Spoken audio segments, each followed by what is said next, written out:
Claro, el problema es que me dieron un bloque horario que es posible, porque ya prácticamente está todo tomado. Entonces, no tenía ninguna opción más que juntarlo a los dos bloques en un bloque, o sea, los dos grupos en un solo horario. No, no podía ser de otra forma.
Hola, doctor, buen día.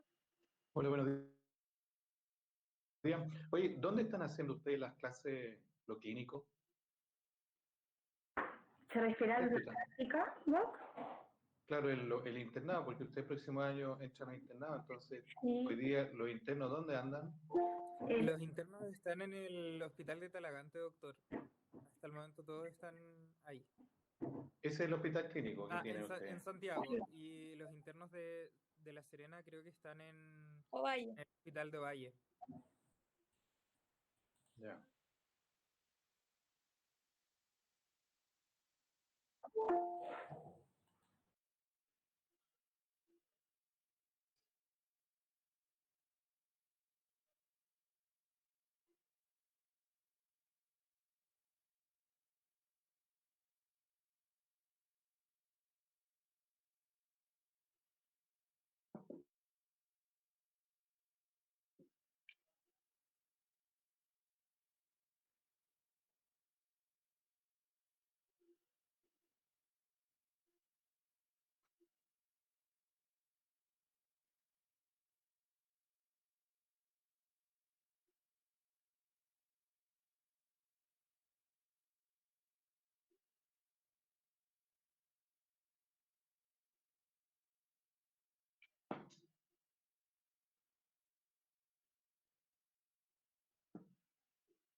Ya.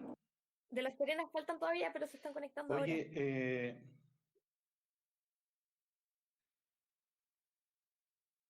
voy a...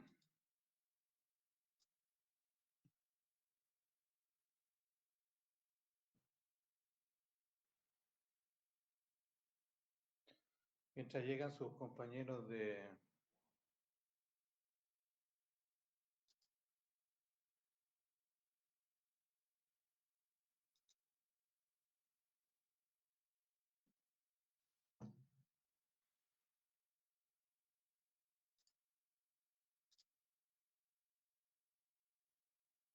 Ahí llegaron, doctor. Ya, ok.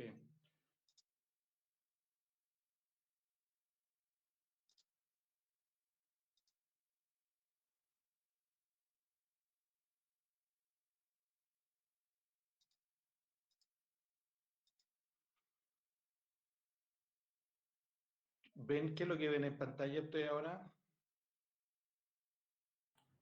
A No nosotros, sé nada. Yo te escucho como las pelotas. ¿Qué es lo que ven en pantalla?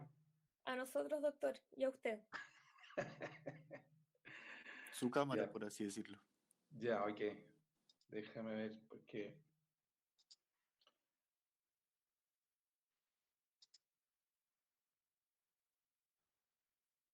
Ah, es que lo tengo en una...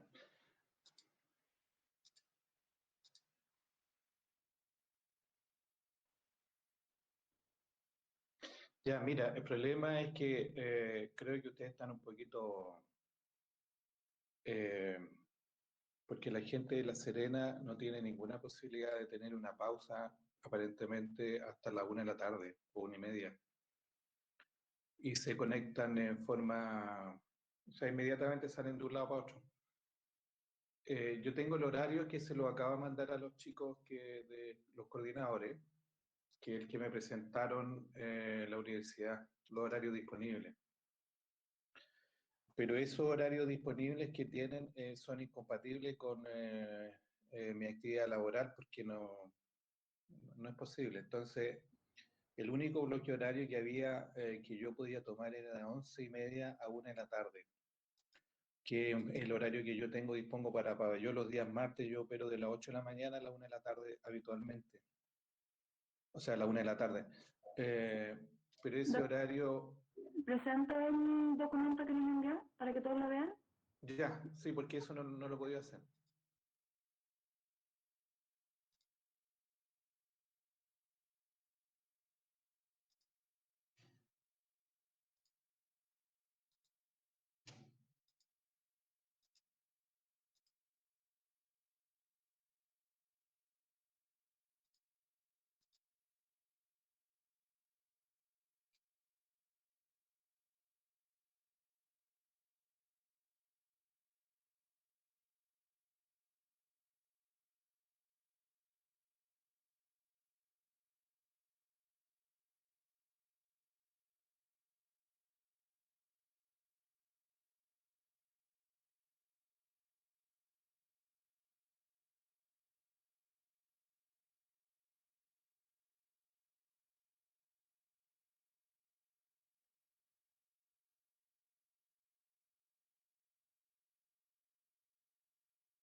¿Ven el horario?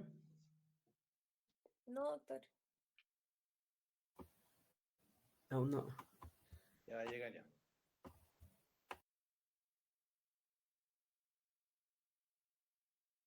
Sí, estoy recibiendo algunos chicos. Al tiro del presente.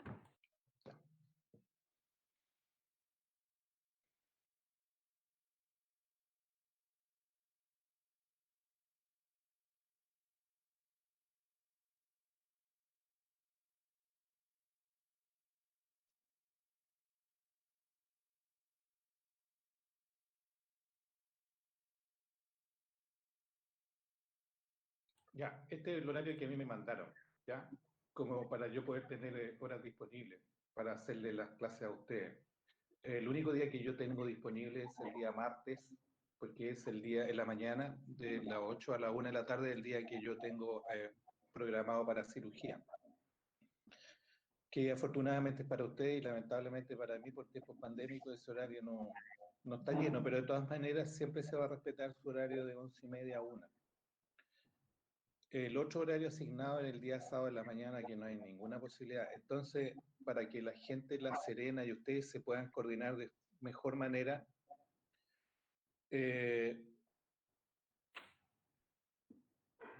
lamentablemente los horarios tarde, hasta las 8 de la noche, están todos tomados por otros colegas que probablemente tienen todo el bloque de horario anterior a ese, todo tomado en otros lados. Entonces, no sé cómo ayudarlos como para que sea esto más cómodo para ustedes. Yo no tengo problema en hacer la clase en horario estrambótico, pero tienen que estar ustedes de acuerdo para que la gente de La Serena y Santiago puedan estar un poquito más descansados y un poquito más coordinados para poder aprovechar la clase, y si se extiende esta clase no tengan problemas ni lo uno ni lo otro. Así que les dejo a su compañera le mandé esto para que ustedes se puedan coordinar y vean algún horario o propongan de común acuerdo ustedes un horario en que podamos estar todos felices haciendo la clase tranquilo. ¿Ok? Ok, vale, yo después le mando las propuestas de horario de Santiago. ¿Ya? Ya, partimos la clase porque si no nos vamos a atrasar más todavía.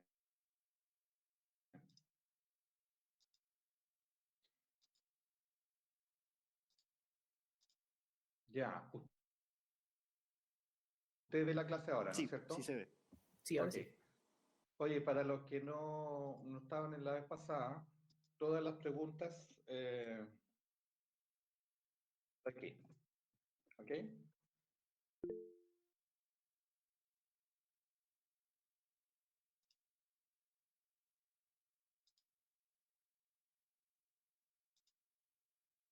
Ya, la incontinencia urinaria es una patología súper importante, aunque les parezca de poca importancia o poco relevante, pero es muy, muy, muy importante. Y ya van a ver por qué. Para la incontinencia urinaria nuevamente tienen que tener claro esta imagen, porque si no la tienen clara esta imagen, que es anatomía, es complejo poder entender la incontinencia urinaria en el hombre y complejo poder entender la incontinencia urinaria en la mujer, porque son cosas distintas, pero lo que se expresa es lo mismo, ¿ok? El hombre, por razones obvias, no tiene patología genital, vaginal ni uterina, por lo tanto la incontinencia urinaria es otra historia, y a su vez la mujer no tiene próstata. Entonces, cada vez que ustedes vayan a hacer una anamnesis y un examen físico, esto tiene que estar claro. Nuevamente, en la misma diapositiva de la vez pasada, que el ciclo de la micción tiene una fase de almacenamiento y una fase de evacuación. Y cuando esto tiene alguna alteración, una de las expresiones, obviamente, es la incontinencia urinaria. ¿Me escuchan bien? Sí, se escucha Sí, bien, por lo doctor. menos yo. Sí. Ok. Al final de la presentación, esta diapositiva, está toda la literatura donde se sacaron las clases.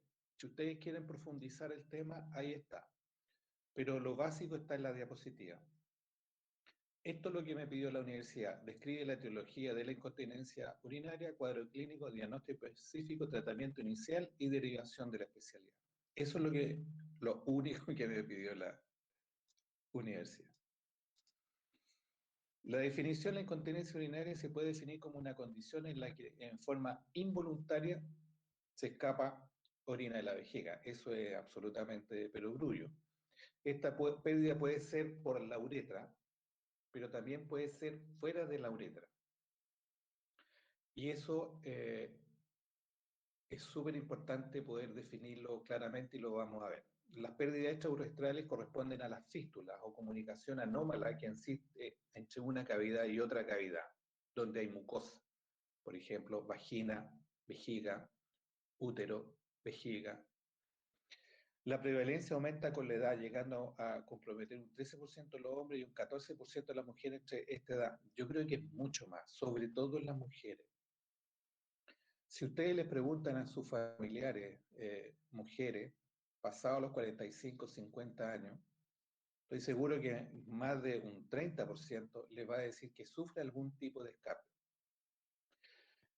Un elemento central de la incontinencia urinaria es el impacto en la calidad de vida que tiene en el paciente.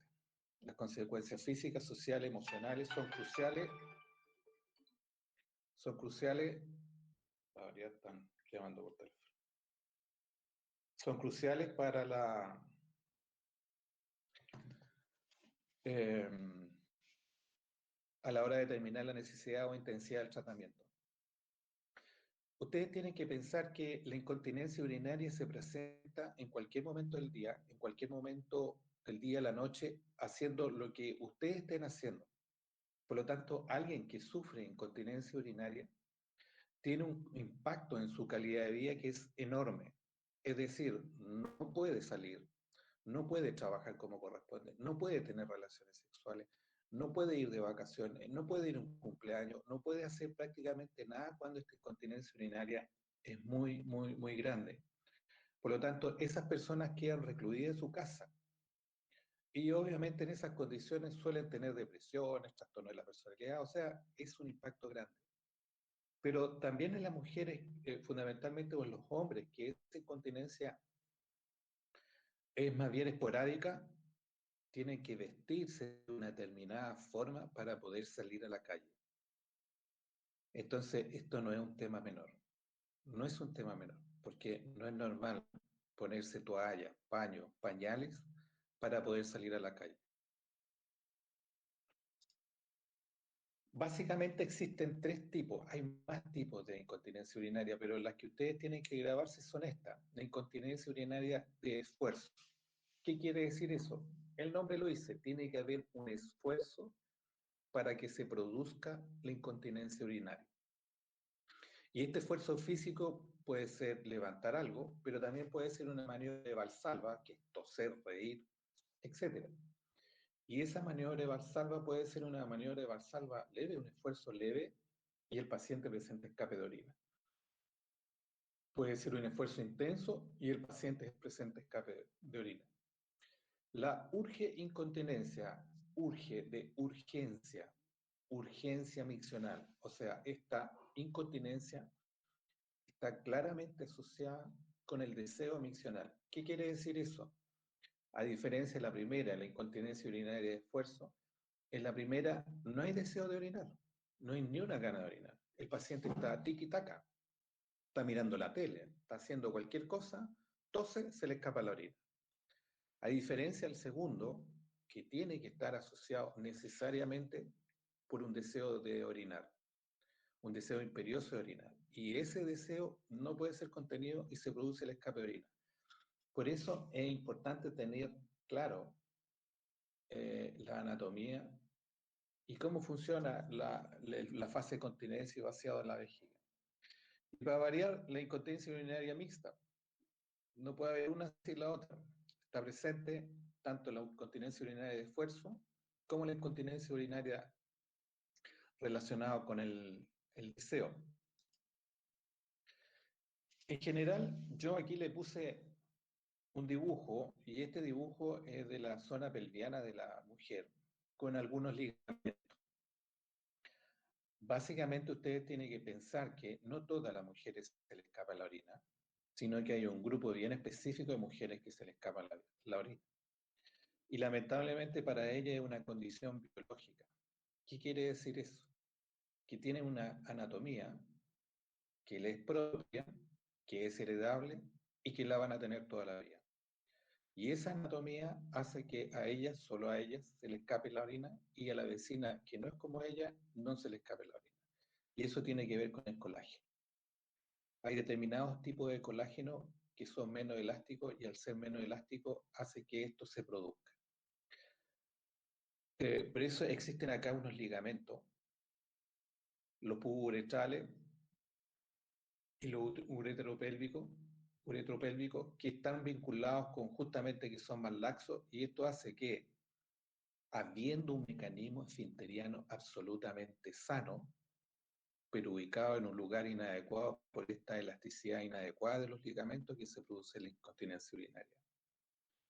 La incontinencia urinaria de esfuerzo, entonces, o anatómica en la mujer, es el resultado de una hipermotilidad del segmento vésico-uretral secundaria a una debilidad del piso pélvico. Eso es anatómico, no hay nada que hacer. Se puede reforzar con el kinesiterapia, pero es anatómico. Característicamente presentan un mecanismo esfinteriano absolutamente indemne, lo que yo le decía, pero un soporte pelviano débil y alteración anatómica. Clínicamente se presenta por la pérdida de orina asociada a los esfuerzos. También puede ser secundaria una deficiencia esfinteriana intrínseca que en hombres suele ser un resultado de una lesión de este durante una cirugía prostática. Esa es la diferencia entre el hombre y la mujer. El hombre también puede tener una incontinencia urinaria vinculada al esfuerzo, pero el mecanismo fisiopatológico es absolutamente distinto. ¿Qué quiere decir eso? Que si yo durante una cirugía de próstata daño en forma parcial el esfínter externo, ese esfínter externo me va a hacer la pega a presiones bajas, va a lograr contener la orina de la vejiga a presiones bajas. Pero si yo a ese esfínter lo someto a un esfuerzo intenso, no va a lograr contener porque está dañado desde el punto de vista quirúrgico y se va a observar la incontinencia urinaria. Es decir, la incontinencia urinaria de esfuerzos en las mujeres es una condición anatómica. La incontinencia urinaria de esfuerzo masculina es una consecuencia quirúrgica. Hay algún daño neurológico intrínseco del esfínter por una cirugía o por alguna patología neurológica, y eso se traduce en incontinencia urinaria de esfuerzo. Por lo tanto, la anamnesis en la mujer y la anamnesis en el hombre son distintas en base a esa fisiopatología. En relación a la urge incontinencia, ustedes tienen que tener clara la clase anterior donde se veía que la vejiga responde al deseo miccional independiente de la etiología. Sí, puede ser. Joanca pregunta si la incontinencia urinaria en hombre podría ser por un trauma. Sí, puede haber un trauma, pero un trauma uretral habitualmente no afecta la uretra membranosa, que es la uretra masculina. Acá esto, si ven la imagen, esto es la uretra membranosa. Para que exista un trauma o accidente que lesione el esfínter, tiene que ser un trauma muy grande y son muy ocasionales, muy infrecuentes. Habitualmente las lesiones de uretra son en otra parte por los traumas. Pero puede ser. Pero es raro, porque aun cuando haya un trauma de uretra, la patología más frecuente es obstrucción, no incontinencia.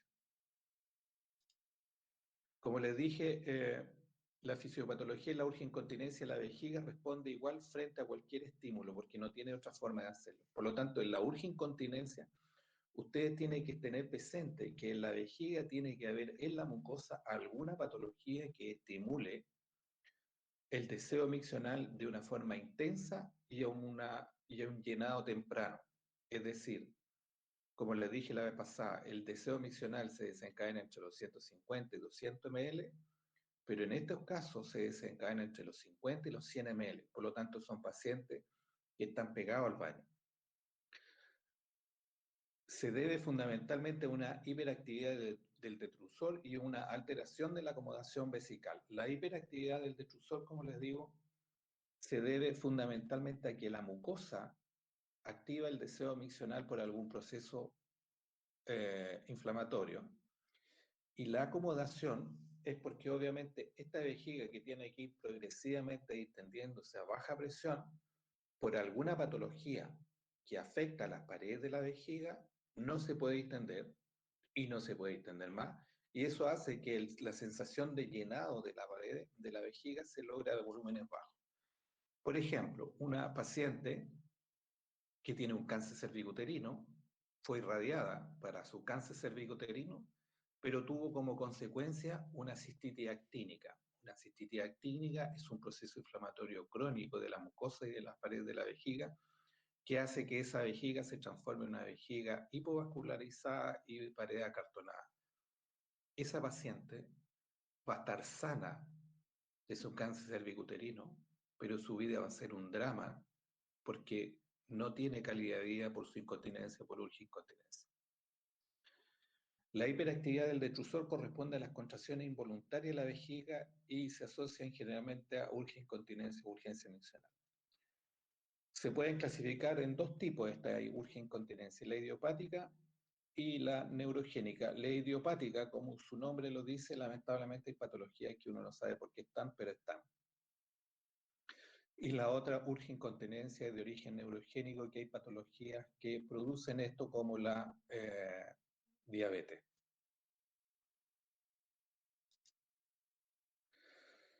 Aquí yo le puse otras, porque yo les señalé que estas tres, la de esfuerzo, la urgencia-incontinencia y la mixta, son las más importantes. Y le puse aquí otras dos más, que también tienen que vincularlas y preguntarlas dependiendo del género, pero tienen que preguntarlas. La incontinencia urinaria por rebosamiento es aquella incontinencia urinaria que está vinculada fundamentalmente a uropatía obstructiva baja, en que la vejiga no puede vaciar su contenido y al no poder vaciar su contenido siempre maneja residuos posmiccionales elevados. Pero esto no es hasta el infinito, como tiene residuos posmiccionales elevados y nuevamente se llena rápidamente, está en una situación de retención de orina no completa, sino parcial. Y estos pacientes tienen escape por rebosamiento. Es como un vaso lleno y si le echas más agua, se rebasa. Esto es exactamente lo que sucede. Pero esta incontinencia urinaria es paradojal, porque no hay un daño esfinterario, hay una obstrucción. Y esta obstrucción se manifiesta por escape de orina. Por lo tanto, la anamnesis de este paciente es muy distinta a la anamnesis del paciente que tiene un daño esfinteriano producto de una cirugía urológica. ¿Me entienden? La incontinencia extrauretral. ¿Qué quiere decir eso? Que la uretra aquí no juega ningún rol, o el mecanismo esfinteriano no juega ningún rol. ¿Por qué? Porque como el dibujo está acá presente, hay una comunicación anómala entre la vejiga y la estructura anatómica vecina y la uretra con estructuras anatómicas vecinas. ¿Ok? La uretra puede tener una fístula hacia vejiga y esta se puede manifestar de dos formas.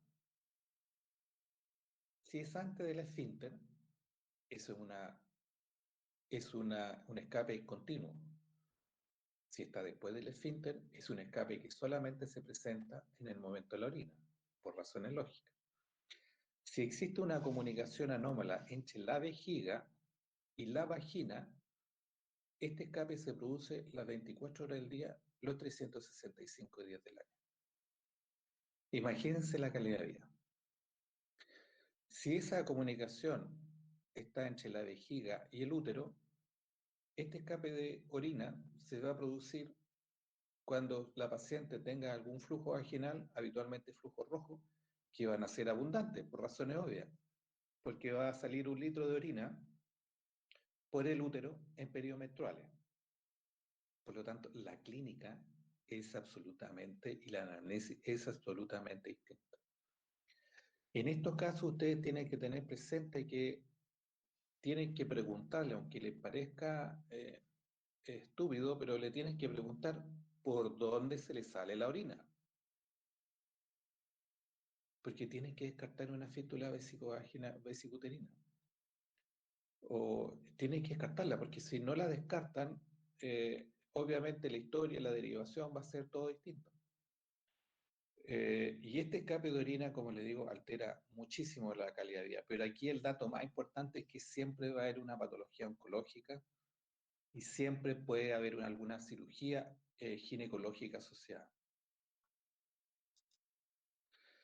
Como les digo, la anamnesis de esto está absolutamente vinculado en relación a la característica de la incontinencia urinaria.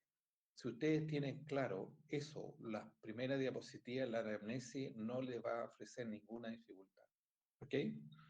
Si se presenta frente al esfuerzo, si surge incontinencia, si es mixta. Y también es importante esto vincularlo con hematuria, sobre todo hematuria, porque tienen que descartar la presencia de algunas otras patologías que pueden estar en paralelo o ser generadoras de la incontinencia urinaria. Por ejemplo, si hay un cálculo en la vía urinaria, un cálculo en la vejiga, esto va a producir un proceso inflamatorio, por razones obvias. Y ese proceso inflamatorio se va a traducir necesariamente en urgencia y en urgincontinencia.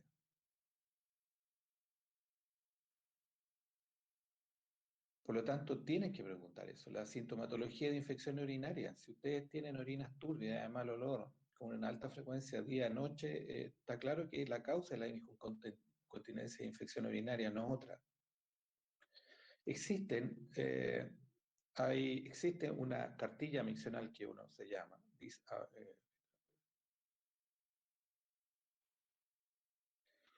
Mira, la fístula congénita no la vemos los urólogos adultos, porque obviamente es una patología de la uropediatría. Pero obviamente existen fístulas congénitas, ¿ah? Y estas son absolutamente todas de resolución quirúrgica, pero eso lo ven los urólogos infantiles.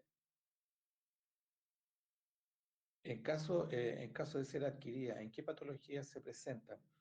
Mira, las causas más frecuentes de fístulas vésico, la fístula urinaria, ya sea vésico-vaginales o vesico-uterina, la causa pero recontra más frecuente es el cáncer cervicuterino. Lejos. Lejos. La iatrogenia por una histerectomía abdominal, vaginal, la técnica que tú quieras, está presente y produce la fístula. Pero si tú las dos causas más importantes del cáncer cervicuterino, tanto por un cáncer cervicuterino no tratado, pero también por el tratamiento del cáncer cervicuterino, que es la radioterapia.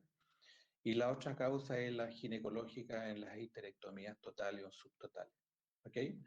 Por lo tanto, ustedes tienen que tener presente que la causa del cáncer cervicuterino es por el virus papiloma humano y algunos serotipos. Y esos serotipos están en las vacunas que tienen que indicar usted a todos los pacientes, tanto hombres como mujeres, para prevenir el cáncer cervicuterino y estas patologías. La más común es la vésico-vaginal. Vésico-vaginal.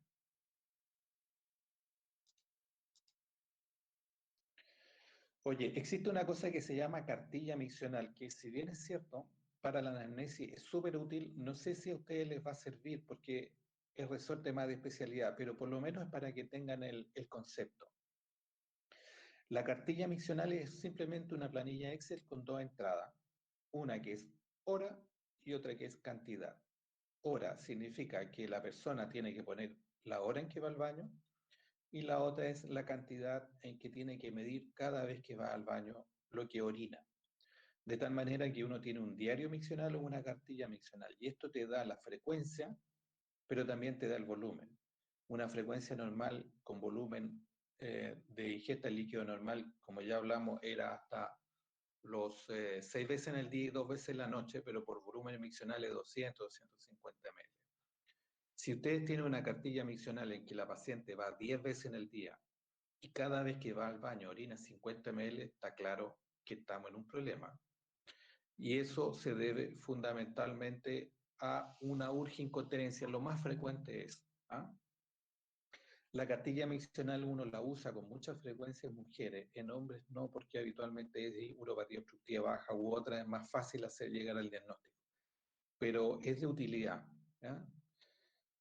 La anamnesia es muy importante considerar la presencia de condiciones asociadas que alteran la función defusor o esfinteriana. Muchas de estas condiciones son transitorias, relativamente fácil de corregir, como la infección urinaria, la uretritis, la vaginitis, la ingesta de líquido o diurético y la movilidad restringida o alteraciones de tránsito, que ahí yo les puse fecaloma. Pero fundamentalmente eso tiene que estar vinculado con las patologías asociadas que ustedes puedan tener y que esas patologías asociadas tienen como síntoma la urgincontinencia o la incontinencia urinaria. Por lo tanto, al resolver eso, ustedes resuelven la incontinencia urinaria. Obviamente hay patologías neurológicas, crónicas, que hacen complejo poder resolver esto. ¿Qué tiene que ver el alcoholismo en esto? El alcoholismo es una patología muy frecuente en Chile. ¿Qué tiene que ver el alcoholismo? Esto es una pregunta, así que si alguien No se es quiere responder, no hay ningún problema. no es porque nivela ADH y hace orinar más. Ya, ¿qué más? Excelente. ¿Qué más? Hay otra cosa más. Solo una. Porque relaja el sistema nervioso central ¿Ya? y hace que la vejiga se relaje. No. No. ¿Ustedes han visto las películas en forma coloquial como hacen antiguamente cuando en las películas, no sé, pues de guerra le daban whisky a los soldados para poder cortarle una pierna o una mano o lo que sea? ¿Sí? Ya. Lo que pasa es que la vejiga, al distenderse, produce sensación de deseo miccional. Esa sensación, cuando sigue aumentando, se traduce en dolor. El paciente que está alcoholizado no tiene esa sensación. Por lo tanto, el paciente alcoholizado hace globos vesicales porque el estímulo que produce el deseo miccional está abolido o está disminuido. Entonces, obviamente, ese paciente se orina por rebosamiento o hace una retención de orina completa en un globo vesical por alcohol. ¿Ok? Entonces, obviamente, los pacientes alcohólicos pueden llegar con incontinencia urinaria y esa incontinencia urinaria tiene esa vinculación. Es decir, hay que preguntarle en qué momento se presenta. ¿Ok? Pero en Chile es como en otros países del mundo, la ingesta de alcohol es muy, muy frecuente y les van a llegar estos pacientes. Hay algunos medicamentos que alteran el funcionamiento vésico esfinteriano, como los que vimos, como los alfa bloqueadores alfa 1A, anticolinérgicos, que son medicamentos que uno los usa para algunas patologías urológicas, pero el exceso sí produce problemas. Las cirugías previas sobre los órganos pélvicos son súper importantes, tanto ginecológicas como urológicas, como otras cirugías realizadas por otras especialidades, como traumatología, o cirujanos que hacen alguna alteración en tanto el punto de vista neurológico y eso se traduce en algún daño neurológico. Por eso ustedes tienen que, dentro de la anamnesis, preguntar eso. La derivación a la especialista. Mira, a mí me encantaría que ustedes pudieran tratar patología urológica en sus lugares de trabajo, porque obviamente creo que ustedes deberían manejar la patología urológica básica. Pero hoy en día está sucediendo lo mismo que sucede en otorrino, en oftalmo, que prácticamente lo que se le enseña es muy poco y ustedes tienen que derivar prácticamente todo. Es por eso que está esto, que obviamente la incontinencia con dolor abdominal o dolor pélvico, la hematuria, la sospecha de fístula, los trastornos neurológicos complejos, las masas palpables, tienen que ser derivadas lo antes posible porque obviamente requiere un manejo de especialidad. Puede haber un cáncer. Está claro que la fístula es de tratamiento quirúrgico.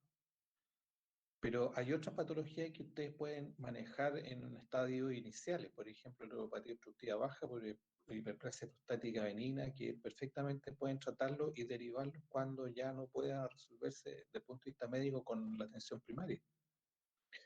Por eso la derivación diferida por la persistencia de la sintomatología, a pesar del tratamiento adecuado, yo creo que es lo más frecuente que ustedes tienen que hacer. O sea, si pueden en su lugar de trabajo que exista algún tratamiento con kinesioterapia, mandar a los pacientes y si no responden, ahí llenar la atención secundaria o terciaria, pero no mandarlos todos de una.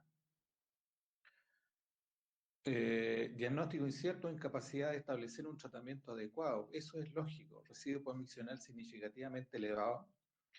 Eso necesariamente requiere algún tratamiento quirúrgico. Cirugías pelvianas urológicas previas y radiación pélvica es de resorte de la especialidad que corresponda. Y obviamente indicación o resolución quirúrgica de la incontinencia.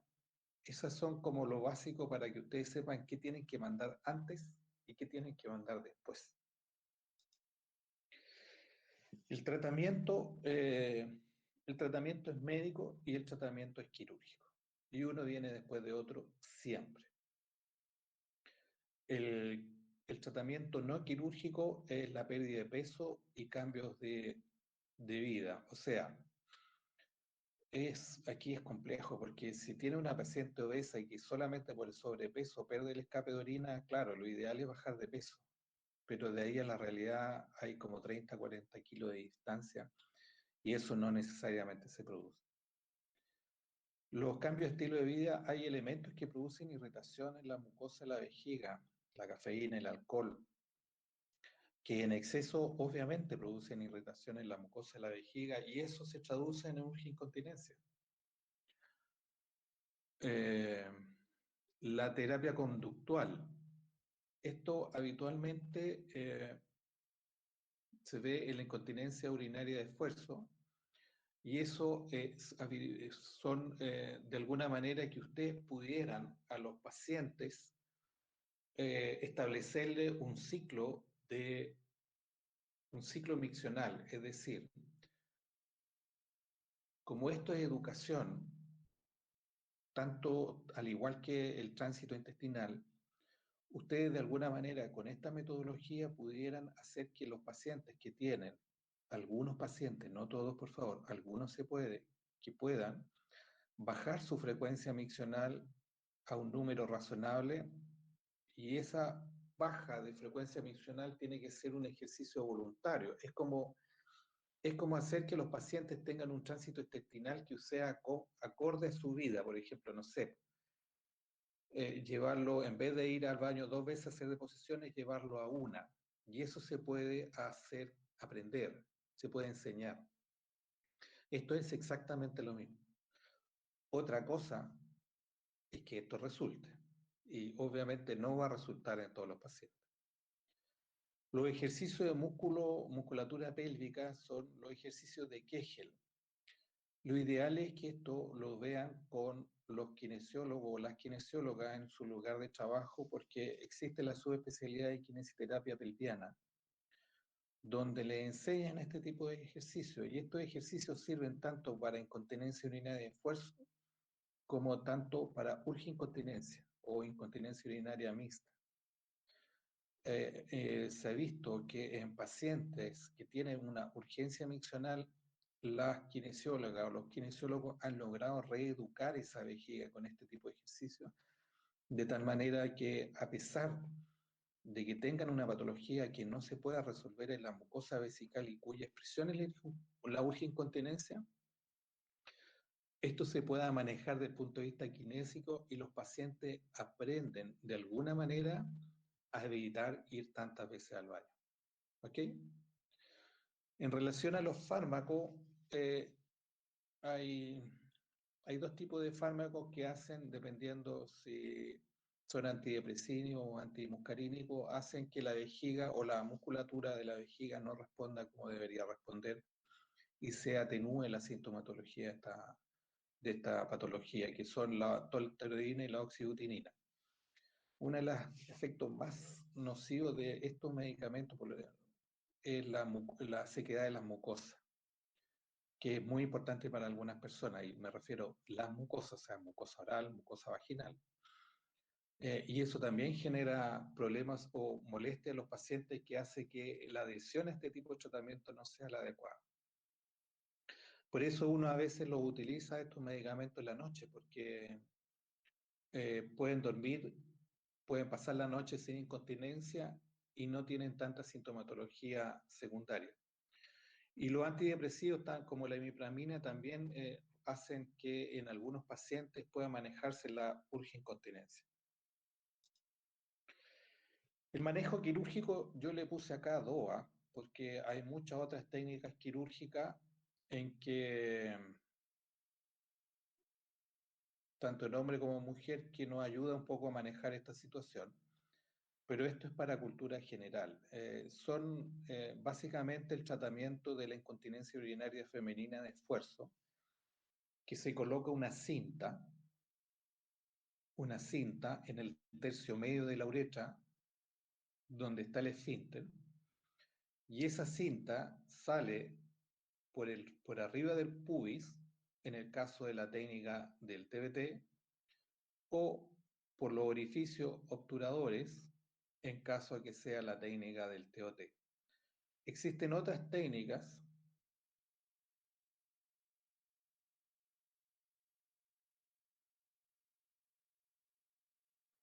Perdona, la Naya Silva plantea que hay pacientes con Sjögren que no se puede usar ¿qué cosa? ¿Los medicamentos?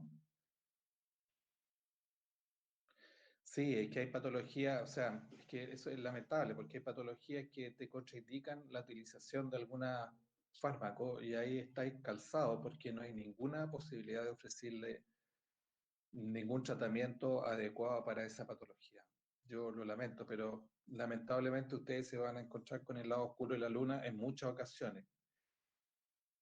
Le acaba de plantear que la baja de peso sirve para la incontinencia urinaria de esfuerzo a grande esfuerzo, porque mejora obviamente la presión abdominal, pero es imposible decirle a alguien que baje 30, 40 kilos de peso, es como nadar en el agua. Entonces ahí uno se topa con lo que tú acabas de plantear. Volviendo un poco al manejo quirúrgico, el TOT es cuando la cinta esta aparece o sale o se exterioriza por los orificios obturadores. Son distintas técnicas quirúrgicas que apuntan a lo mismo.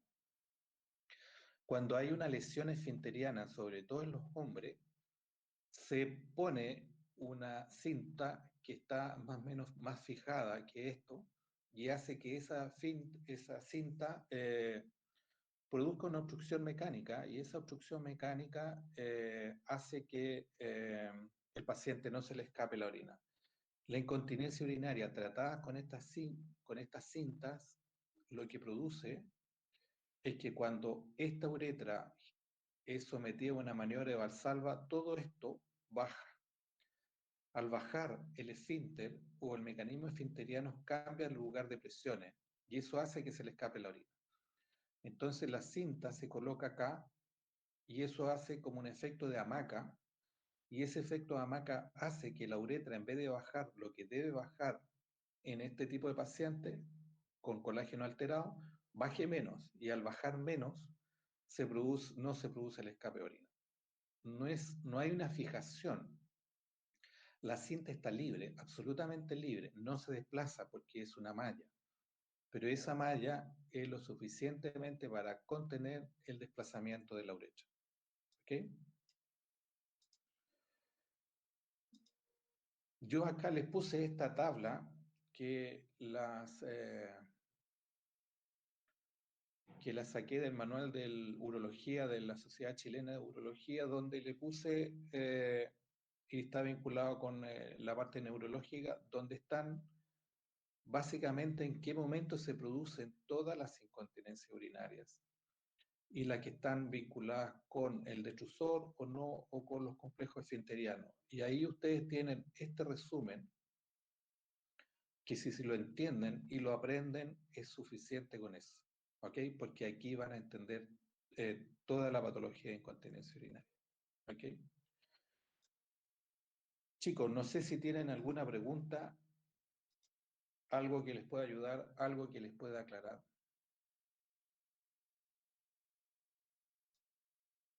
Yo no, doctor, gracias. Oye, acá está dónde salió todo lo que salió. ¿Ah? Si ustedes quieren profundizar todos los temas en relación a la incontinencia urinaria, ahí está toda la información. Doc, a mí no me quedó claro cómo era el mecanismo de incontinencia urinaria en los alcohólicos. ¿Dijo que eran por 2 días o solamente era por el globo vesical?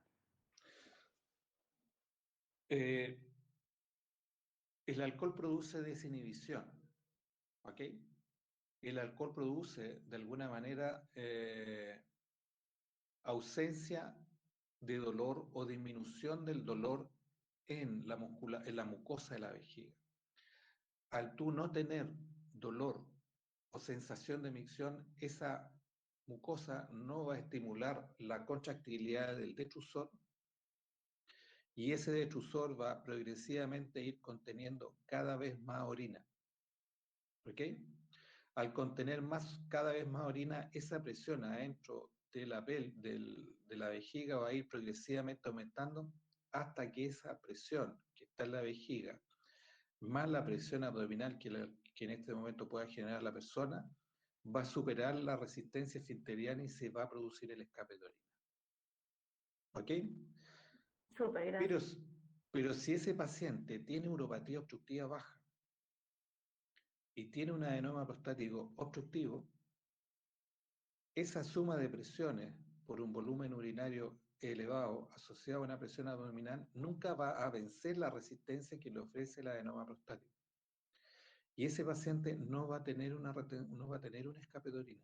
Ese paciente va a tener una retención de orina completa y son los pacientes que llegan al servicio de urgencia después de una borrachera importante con un globo vesical. ¿Les quedó claro el mecanismo? Sí, doctor, gracias. Doctor, Dime. me queda una duda sobre la urgincontinencia. ¿Estas personas igual tienen fugas siempre o es más controlado el tema de la fuga de orina?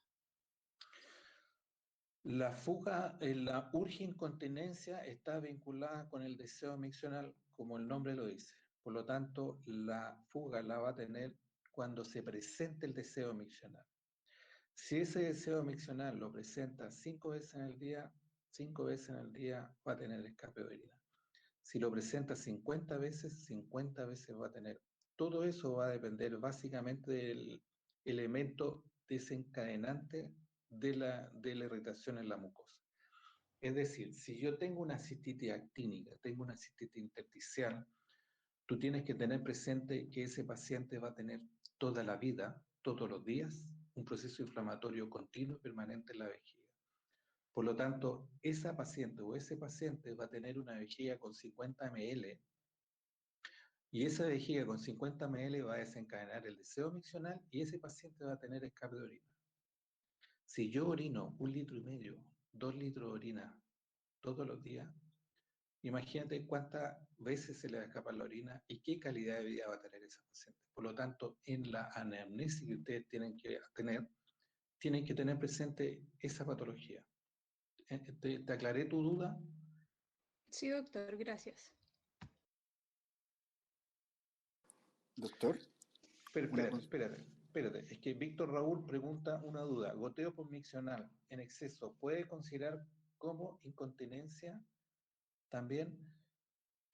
No, ahí estamos hablando cosas absolutamente distintas.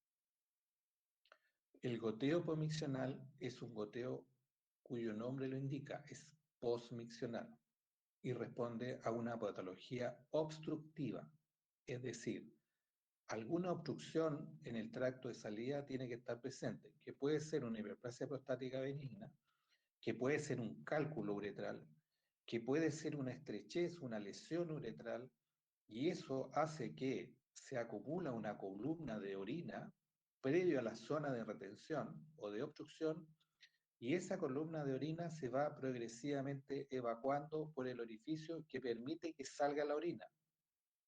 Eso no es una incontinencia urinaria, eso es un goteo posmiccional. Por lo tanto, son cosas desde el punto de vista médico absolutamente distintas.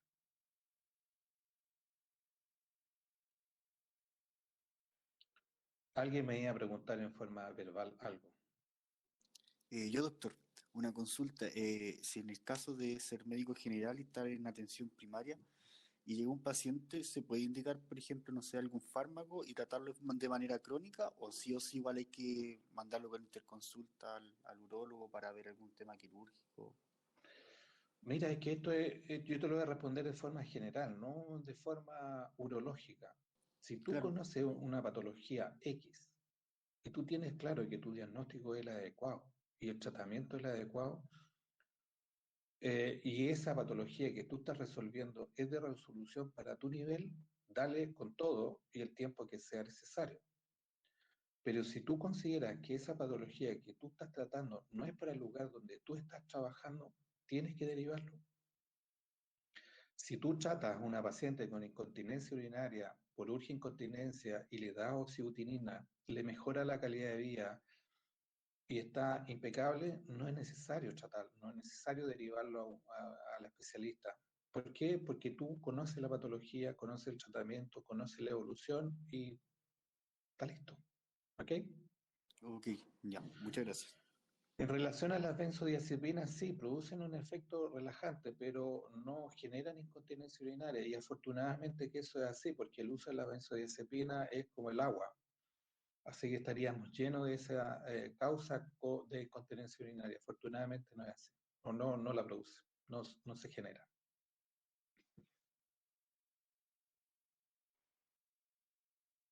¿Tienen alguna otra duda, chicos? De la clase pasada, si tienen alguna otra duda.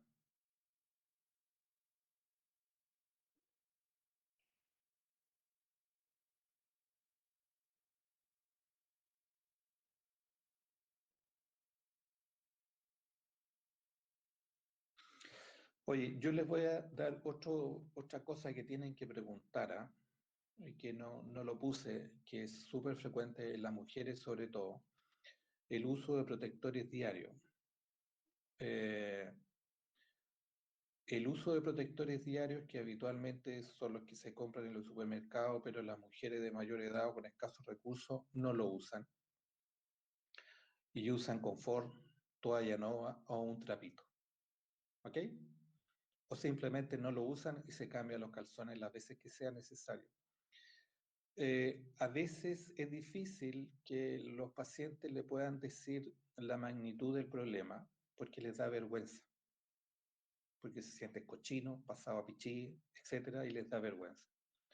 Una forma para que ustedes puedan objetivar el escape de orina es preguntarle cuántas veces de esos utensilios, entre comillas, utilizan en el día, cuántas veces se cambian confort en el día, y si sale mojado o no sale mojado, y si sale muy mojado, poquito o más o menos. Y eso le puede dar cuenta a usted la magnitud del escape de orina. Pero les vuelvo a repetir, el escape de orina es un problema extremadamente grande y serio, sobre todo en las mujeres. ¿Por qué? Porque desde niña, desde su infancia, le dijeron y aprendieron que la incontinencia urinaria, entre comillas, es algo habitual en las mujeres. Entonces, en muchísimas ocasiones, lo asumen como una condición natural y no como una enfermedad. ¿Y cuándo lo asumen como una enfermedad? Cuando esto altera en forma considerable su calidad de vida. Y recién ahí empiezan a consultar. Distinto sería que una mujer de 30 años, 35 años consultara a tiempo y eso bastaría con algunas cosas, kinesiterapia, por ejemplo, y sería suficiente. Pero si esa mujer a los 30 años llega a los 60 años, su tratamiento ya es quirúrgico. No hay nada que hacer. Entonces, tienen que ir dirigidamente a preguntarle eso, sobre todo a las mujeres. Porque asumiendo que es algo natural, no es una enfermedad. Y si no es una enfermedad, ¿para qué lo voy a decir? ¿Ok? Sí, Chicos, doctor. ¿tienen alguna otra pregunta? Al menos yo no, doctor. Ya, me encantaría, oye, que de alguna manera se organizaran, porque esto yo encuentro un poco injusto para la gente de La Serena que tenga que salir de un lado para otro, meterse al tiro y no alcanzar ni ir al baño. Entonces, yo les dejo planteado ahí el tirado, el horario que tengo, que me dieron, y vean ustedes de común acuerdo y en forma solidaria cómo se pueden organizar para generar un nuevo bloque horario en otro momento y si estamos todos de acuerdo modificarlo. ¿Ok?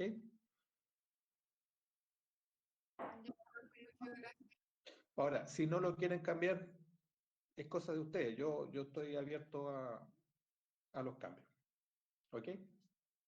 Disculpe, doctor, en caso de cualquier cambio, ¿usted hasta qué hora máximo tiene disponible? O sea, no vamos a hacer clase a las 12 de la noche. No, me refiero en el mismo lapso No de tiempo. sé, no sé, hasta las 10 de la noche yo creo que es un plazo razonable, porque no vamos a estar hasta las 11. Pero hasta las 10 de la noche se puede hacer algo. No hay problema. ¿Ya?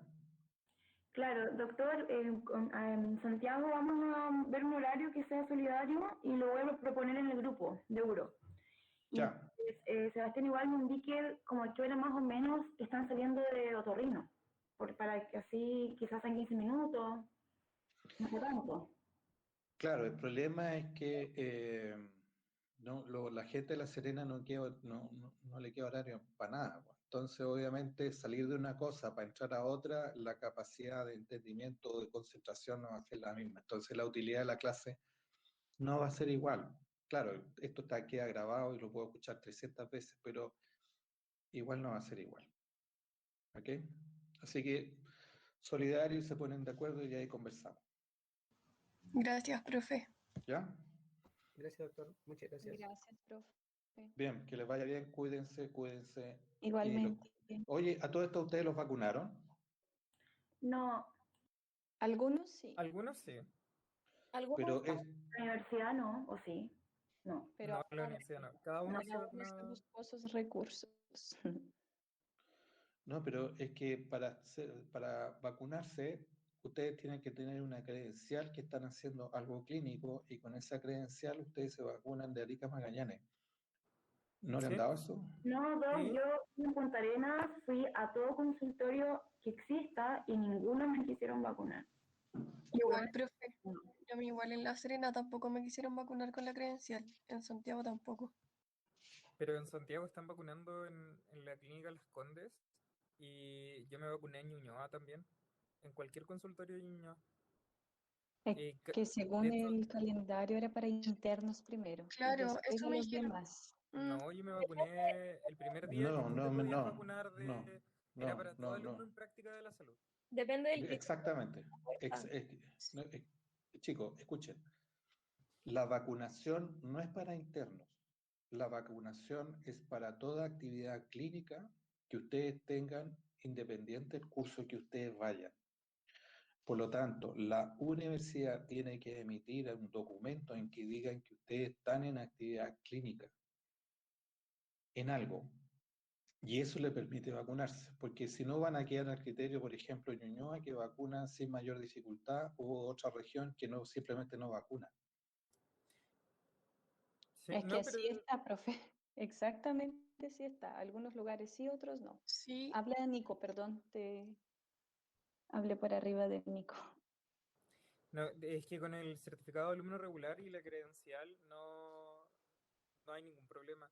De hecho, algunos compañeros tuvieron problemas porque solamente estaban vacunando como adultos mayores en ese lugar, pero hay centros designados para la vacunación. En Santiago creo que más del 80% de nosotros estamos vacunados. Tengo una lista, pero no me acuerdo. qué Igual bacán. la universidad no nos ha hecho un certificado como de práctica, porque nosotros aún no empezamos las actividades clínicas. No Ok, tenemos actividades clínicas y la universidad dijo que quería hacer todo de manera virtual. Así que en eso estamos. ok. Bueno, ya chicos, cuídense.